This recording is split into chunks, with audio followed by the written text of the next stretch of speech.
Wahai saudara dan saudariku muslim dan muslimah, jadilah anda hamba Allah yang bertakwa kepada Allah Subhanahu wa ta'ala ketika anda berbakti kepada dua orang tua anda. Bertakwalah anda ketika anda berbakti kepada dua orang tua anda. Sesungguhnya berbakti kepada dua orang tua merupakan sifat para nabi-nabi dan rasul-rasul yang Allah utus ke muka bumi. Sungguh besar hak orang tua kepada kita. Tidak sanggup lisan kita mengutarakannya.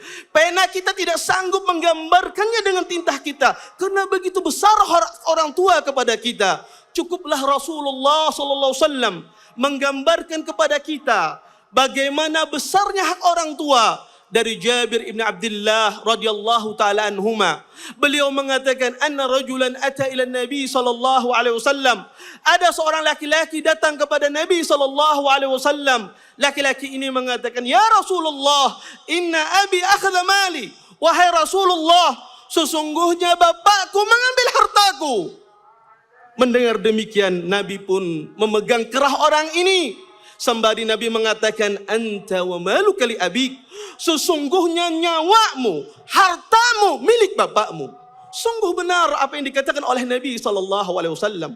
Orang tua itu cahaya kehidupan bagi seorang anak.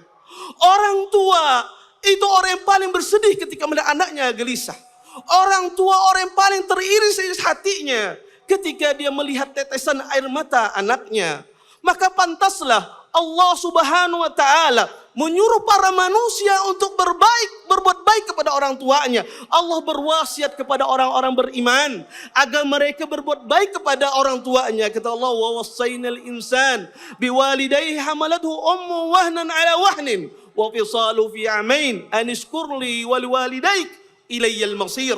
Kata Allah Subhanahu wa ta'ala, sesungguhnya kami berwasiat kepada para manusia agar mereka berbuat baik kepada ibunya, berbuat baik kepada dua orang tuanya yang telah mengandungnya lemah di atas kelemahan dan menyapihnya selama 2 tahun agar mereka bersyukur kepada Allah, bersyukur kepada kedua orang tuanya dan mereka kembali kepada Allah Subhanahu wa ta'ala.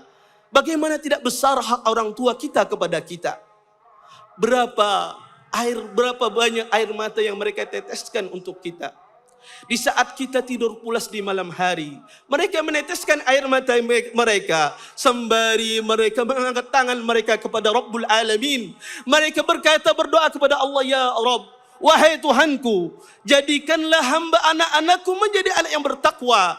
Jadikanlah anak-anakku menjadi anak yang berhasil.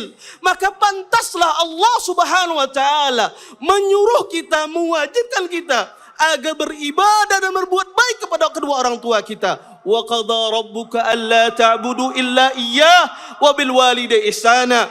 Sesungguhnya Tuhanmu telah mewajibkan kepadamu agar engkau tidak beribadah kecuali hanya kepadanya dan berbuat baiklah kepada kedua orang tuamu. Karena berbuat baik kepada orang tua salah satu sebab diterimanya amalan seorang hamba. Allah Subhanahu wa ta'ala mengatakan dalam Al-Quran, ulaika alladhina taqabbala minhum ahsana ma amilu. Kata Allah Subhanahu wa ta'ala, mereka lah yang Allah terima amal pahalanya, amal kebaikannya akibat mereka berbuat baik kepada dua orang tua mereka. Berbuat baik, berbakti kepada orang tua sebab kita meraih surga Allah Subhanahu wa ta'ala yang luasnya seluas langit dan bumi, dan surga itu ada di hadapan Anda. Raihlah surga tersebut, berbaktilah kita kepada orang tua kita, berbuat baiklah kepada mereka. Karena Nabi SAW mengatakan, al-walidu awsat abwabil jannah. Sesungguhnya orang tua pintu pertengahan surga. In syi'ta fa'adi dalikal bab aw hifathu. Kata Nabi, jika engkau ingin, jagalah pintu tersebut atau engkau lalaikan. Hadirin sidang Id yang dimuliakan oleh Allah Subhanahu wa ta'ala. Bertakwalah anda kepada Allah Subhanahu wa ta'ala.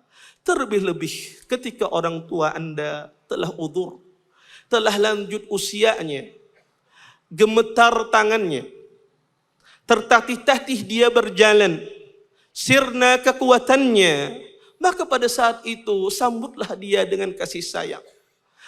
Ciumlah tangan yang hilang kekuatannya. Rendahkanlah diri anda di hadapan orang tua anda. Karena Allah yang memerintahkan anda demikian. wakhfid lahuma janha dhulli minar rahmah wa qur rabbirhamhuma kama rabbayani shaghira. Hendaklah kalian, kata Allah, merendahkan di hadapan orang tua kalian dengan penuh kehinaan. Dan katakanlah, ya Allah, rahmati mereka berdua, kasih sayangi mereka berdua, sebagaimana mereka berdua mengasihi sayangi aku di waktu kecil. Penuhilah kebutuhan mereka di dunia sebelum mereka meminta. Bahagiakanlah mereka di dunia selama mereka masih hidup. Kalau mereka sudah meninggal, jangan lupa Anda sisipkan doa Anda di salat Anda. Doa Anda untuk mereka di zikir Anda ketika Anda bermunajat kepada Allah. Karena itu bentuk Anda berbakti kepada dua orang tua Anda. Terima kasih. Jazakumullah khairan wa barakallahu fikum. Video ini dibuat atas partisipasi dari donasi Anda. Semoga menjadi amal jariah bagi Anda semuanya.